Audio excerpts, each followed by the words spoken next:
श्री स्वामी समर्थ मित्रांनो, देवही देणाऱ्यालाच देत असतो. म्हणजेच जो आपली संपत्ती आणि अन्नधान्य धरून बसत नाही, नेहमी इतरांना दान करत राहतो, तसेच वाटत राहतो, त्यांना देवही भरपूर देतो.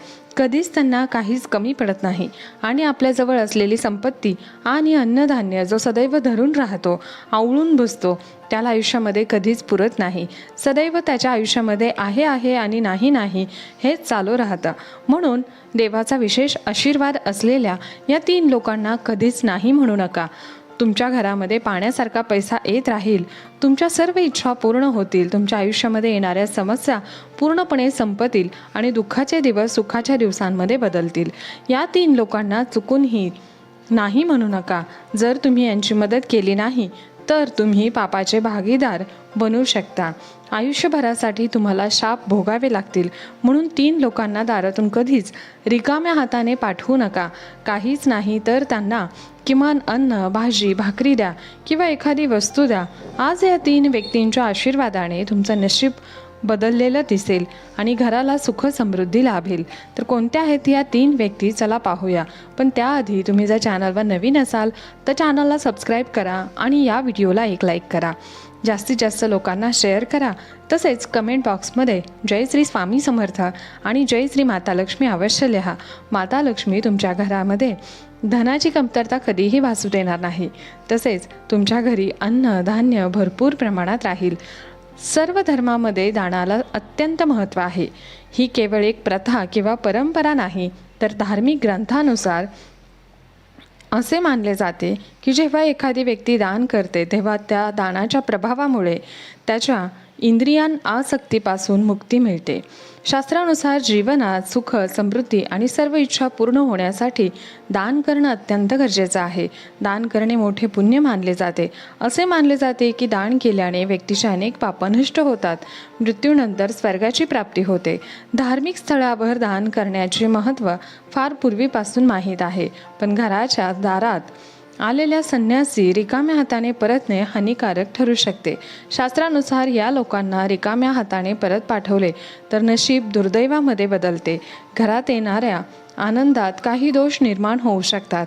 आज आपण याबद्दल माहिती जाणून घेऊया. त्यामध्ये सगळ्यात पहिली व्यक्ती आहे ती म्हणजे किन्नर. जर एखादा किन्नर किंवा षडन तुमच्या घरी किंवा तुमच्या व्यावसायिक ठिकाणी दारामध्ये पैसे मागण्यासाठी आला तर त्याला रिकाम्या हाताने पाठवण्याची चूक कधीही करू नका. असे म्हटले जाते की आयुष्यामध्ये किन्नरांना दान करणे खूप चांगले आहे. नपुंसकांना दान केल्यावर कुंडलीतील बुधाचा दोष नष्ट होतो. ज्योतिषशास्त्रानुसार नपुंसक बुध ग्रहाचे प्रतीक मानले जातात.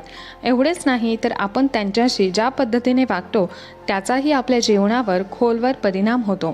त्यामुळे चुकूनही त्यांच्याशी कधीही गैरवर्तन करू नका, अशी एक धार्मिक मान्यता आहे.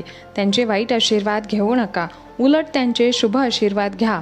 यामुळे आपल्या जीवनामध्ये बदल घडतात आणि आपल्या कुंडलीतील बुधग्रहाचा दोष नष्ट होतो.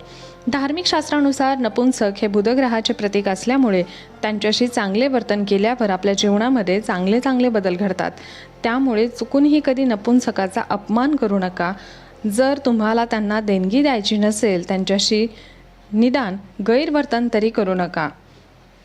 जर त्यांना हिरव्या रंगाच्या वस्तू दान केल्या तर ते खूप शुभ असतं. असं केल्याने जीवनामध्ये सुख समृद्धी येते. परंतु त्यांचा अपमान केल्याने बुधग्रह बिघडतो आणि व्यक्तीला अनेक प्रकारच्या मानसिक आणि शारीरिक समस्यांना सामोरे जावे लागते. बुध हा बुद्धी आणि भाग्याचा कारक मानला जातो. म्हणून त्यांना दान केले पाहिजे. शक्य असल्यास त्यांना हिरव्या रंगाच्या कोणत्याही गोष्टी दान करू शकता. दुसरी व्यक्ती आहे ती म्हणजे संत आणि महात्मा. ज्योतिषशास्त्रानुसार जर कोणी साधू संत कधी तुमच्या दारी येत असेल तर त्यांच्याशी नेहमी नम्रतेने वागा. जर तुम्हाला त्यांच्याकडून काही ज्ञान मिळवायचे असेल तर ते नक्कीच मिळवा.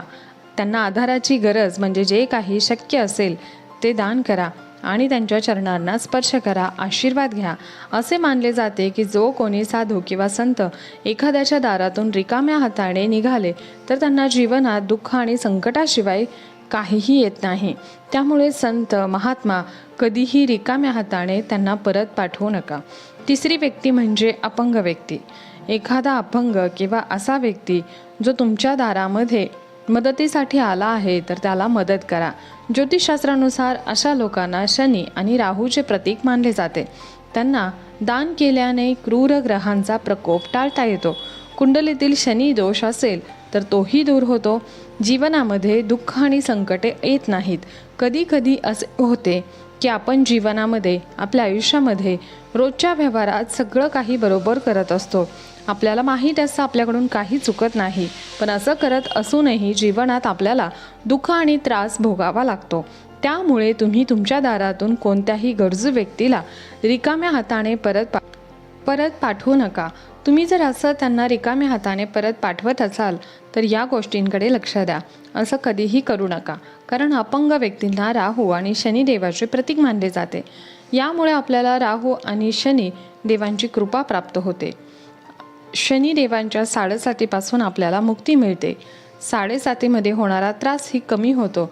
म्हणून ज्यांना शनीची साडेसाती आहे किंवा शनीची महादशा चालू आहे अशा व्यक्तींनी तर आवर्जून अशा अपंग व्यक्तींना मदत करावी. त्यांचे चांगले आशीर्वाद घ्यावेत. तुमची अडलेली कामं होऊ लागतील.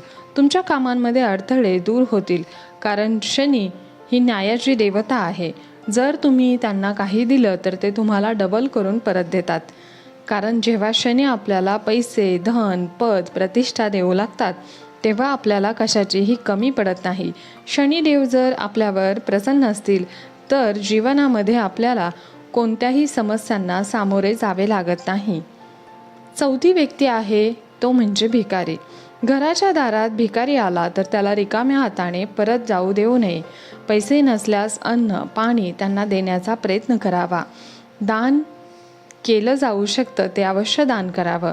अशा गोष्टी दान करायला हव्यात. उलट त्यांना शिवीगाळ करू नये. या उलट भगवंताचे आभार माना की तुम्हाला भगवंताने देणारं बनवलं आहे, ना की मागणारं. म्हणून देणाऱ्याचं मन मोठं असावं आणि त्याने मागणाऱ्यालाही अवश्य द्यावं. जास्त देऊ शकलो नाही तरी आपल्या यथाशक्तीने जेवढं शक्य होईल तेवढं नक्कीच द्यावं. धार्मिक शास्त्रानुसार अशा लोकांना शिवीगाळ करणे, अपमान करत बोलणे हे अतिशय पाप मानले जाते. शास्त्रानुसार तुम्ही दान करा. त्यांना हाकलून देणे किंवा अपमानास्पद वागणूक देणे अजिबात योग्य नाही. असं केल्याने आपल्या जीवनात संचित केलेलं पुण्य देखील नष्ट होतं. त्यामुळे धार्मिक शास्त्रानुसार भिकाऱ्याला कधीही तुमच्या दारातून रिकाम्या हाताने पाठवू नका. तुमच्या क्षमतेनुसार जे काही दान करू शकत असाल ते दान करा. आणि जर तुम्ही काहीच दान करू शकत नसाल तरी ईश्वराची मनोमान क्षमा मागा. पाचवी व्यक्ती म्हणजे तुमच्या घरची मुलगी. घरातील मुलगी सासरहून माहेरी आली की तिचा अपमान कधीच करू नये.